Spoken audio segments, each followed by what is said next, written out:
मौत जिंदगी का सबसे बड़ा सच है, लेकिन वो कैसे?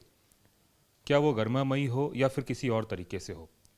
ये सब कई सारे ऐसे मुद्दे हैं जिस पर बात और चर्चा की जाती है। लेकिन हरीश का केस एक ऐसा केस आया है जिसमें सुप्रीम कोर्ट ने दखल अंदाजी की और बोला कि इसको गरिमामयी मौत दी जाए, और बाकायदा इसके लिए उन्होंने गाइडलाइन भी जारी की। हमारे साथ ex director AIIMS doctor MC Mishra sir मौजूद हैं। सर, एक बात बताएं कि जो ये केस है, इस केस को सबसे पहले आप किस तरीके से देखते हैं और इसका प्रोसेस क्या होता है? देखिए, ये बिल्कुल आप इसको अरुणा शॉनबर्ग जो केस हुआ था बॉम्बे का, उससे इसकी तुलना की जा सकती है कि उसको भी जब उसके साथ दुर्व्यवहार हुआ और वो भी कोमा में चली गई और बहुत वर्षों तक वो रही कोमा में, और उसके बाद उसका अंत हुआ। तो इसमें भी जो ये इस जिसकी हम चर्चा कर रहे हैं, ये 13 वर्ष से कोमा जैसी स्थिति में हैं। तो अगर हम यूथनेजिया की बात करते हैं, इच्छा मृत्यु की बात करते हैं, तो दो तरह से होता है। यूथनेजिया जो एक्टिव है, वो मैं और आप अपने बारे में निर्णय करते हैं। मैं पूरे होशो हवास में हूँ, लेकिन मुझे कैंसर है, बहुत एडवांस है, मैं बहुत कष्ट में हूँ, और मैं कहता हूँ अब मैं जीवित नहीं रहना चाहता। तो ये असली यूथनेसिया तो ये होता है।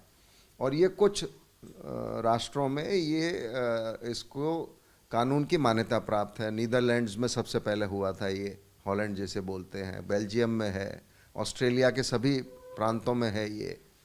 तो इस तरह से ये कुछ देशों ने इसको लीगल किया हुआ है कि, और स्विट्ज़रलैंड में है। जैसे बहुत सारे लोग इस तरह के जो चाहते हैं, तो उसको कैसे करते हैं, कोई लीथल इंजेक्शन दे दिया और उससे उनकी मृत्यु हो जाती है। जैसे यूएस में जो फांसी नहीं लगती, वहाँ पे जब किसी को मौत की सज़ा होती है, तो उनको लीथल इंजेक्शन कुर्सी में बिठा के लीथल इंजेक्शन से उनका जीवन लीला समाप्त कर दी जाती है।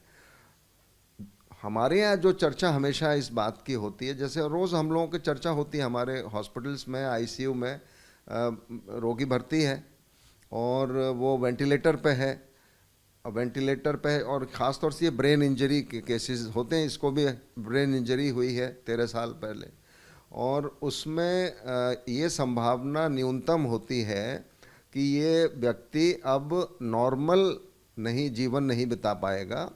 ये अगर मान लीजिए जीवित भी रह जाता है, तो उसमें डिसेबिलिटी रहेगी जैसे इसको है। ये इंडिपेंडेंट नहीं है, इसको नली से खाना दे रहे हैं, यहाँ से ट्रेकियोस्टमी हुई है, वहाँ से सांस ले रहे हैं ये। तो अब अगर जो इसमें दिशा निर्देश है, मुझे मालूम नहीं, मैंने देखे नहीं गाइडलाइन क्या दी है सुप्रीम कोर्ट ने, लेकिन अभी भी हमारे यहाँ पैसिव यूथनेसिया ही उच्चतम न्यायालय ने बोला है। एक्टिव यूथनेसिया भारत में अभी लीगल नहीं है। और अगर ये लड़का जो जिसको ट्रिकोस्टमी भी है और बेहोशी की हालत में है, लेकिन वो आँख खोल रहा है और थोड़ा बहुत कोई बात कर रहा है, तो कहीं मतलब रिस्पांस मामूली सा होता है, जैसे वीडियो में भी दिखाया गया है। तो अब इसका कैसे समाप्त करेंगे, ये देखने वाली बात होगी, क्योंकि अगर इसको किसी भी तरह से फैसिलिटेट किया जाता है, तो वो एक्टिव यूथनेसिया हो जाएगा, और वो अभी हमारे यहाँ लीगल नहीं है। तो पैसिव यूथनेसिया किसे कहते हैं कि हम लाइफ सपोर्ट विड्रॉ कर लें, बंद कर दें। और ये हुआ है हमारे में, एम्स में एक प्रोफेसर थे, उनके मदर थी आईसीयू में, तो वो ऐसा था कि शायद ये इनका कोई फ़ायदा नहीं है लाइफ सपोर्ट पर रखने में, और वो सारे लाइफ सपोर्ट हटा के घर ले गए। घर जाके उनको मुक्ति मिल गई। तो ये तो बिल्कुल संभव है, और ये इसको कर भी सकते हैं कंसेंट से। अब एक्टिव यूथनेसिया है, उसमें मेरी कंसेंट चाहिए, मैं राज़ी होना चाहिए, तो वो इच्छा मृत्यु होती है। ये इच्छा मृत्यु नहीं कहलाएगी, ये पैसिव यूथनेसिया, इसको मैक्सिमम आप कह सकते हैं कि हम कोई अगर जैसे इसका जीवन कैसे चल रहा है, क्योंकि ये इसका जीआई ट्रैक्ट भी चल रहा है, पेशाब भी हो रही है, सारे सिस्टम काम कर रहे हैं, केवल ब्रेन काम नहीं कर रहा है इसका। तो उसके लिए आप सपोर्ट जो दे रहे हैं बाहर से, खाने की सपोर्ट है, उसको कहीं न्यूट्रिशन मिल रहा है, और उसके care of bowel, bladder, back, जिसमें हम कहते हैं भाई बेडसोर ना बनने दो, जो अगर पेशाब में कोई इन्फेक्शन हो रहा है तो वो ठीक कर लो, या यहाँ से एक नली डाल दो पेशाब की, तो ये सब सपोर्ट है।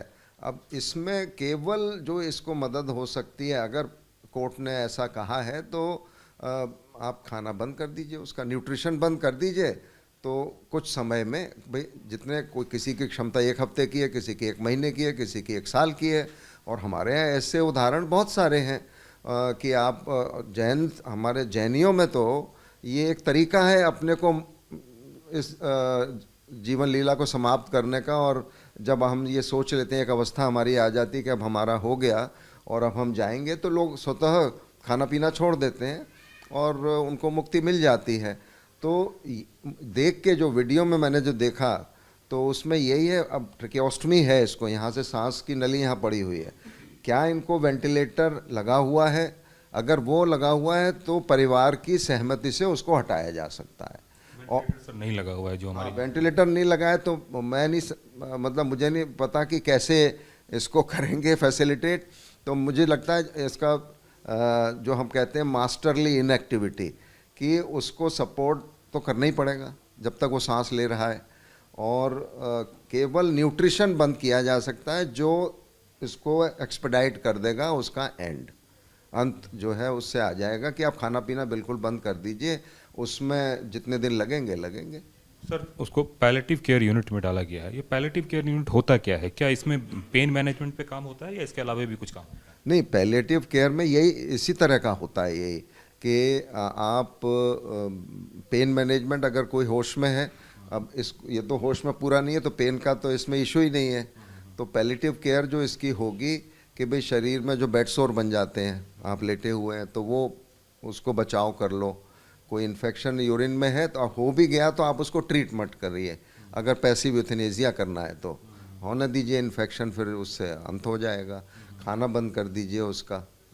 तो ये अब क्या करेंगे ये लोग मुझे नहीं मालूम, लेकिन पैसिव यूथेनेसिया तो यही है कि लाइफ सपोर्ट आइडिया जो डिस्क्राइब्ड है, कोई भी लाइफ सपोर्ट आपकी चल रही है वो विड्रॉ कर लीजिए, इंस्टेड ऑफ ट्रीटमेंट ना करके उसको होने दें, ऐसे ही छोड़ दें, ऐसे छोड़ दिया। और जितने दिन लगेंगे उसमें लगेंगे। इन जनरल क्या लाइफ सिस्टम हो सकता है ऐसे मरीजों का?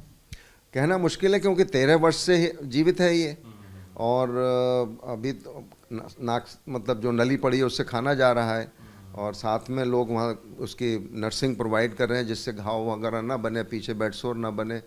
Care of bowel, bladder, black, ये तीन चीज़ें होती हैं जब कोई भी बेहोश होता है। तो यही चल रहा होगा इतने वर्षों से, और परिवार चूँकि कर रहा है तो परिवार के ऊपर भी एक बोझ होता है। तो मैं ये समझता हूँ कि अगर कोर्ट ने अलाउ किया है कि इसको खाना पीना बंद कर दो, तो जीवन जल्दी समाप्त हो जाएगा और उसके परिवार को भी मुक्ति मिल जाएगी।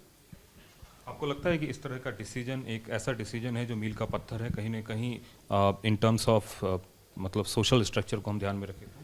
अब ये इसका जो एंड कैसे आएगा ये इस पर निर्भर करेगा कि इसको, अब क्योंकि कोर्ट ने ये नहीं कहा कि आपको ये ऐसा इंजेक्शन दे दीजिए जिससे इसकी मृत्यु हो जाए, तो ये तो अभी थोड़ी प्रोसेस चलेगी, ये इसमें इतना जल्दी नहीं होगा ये एंड इसका।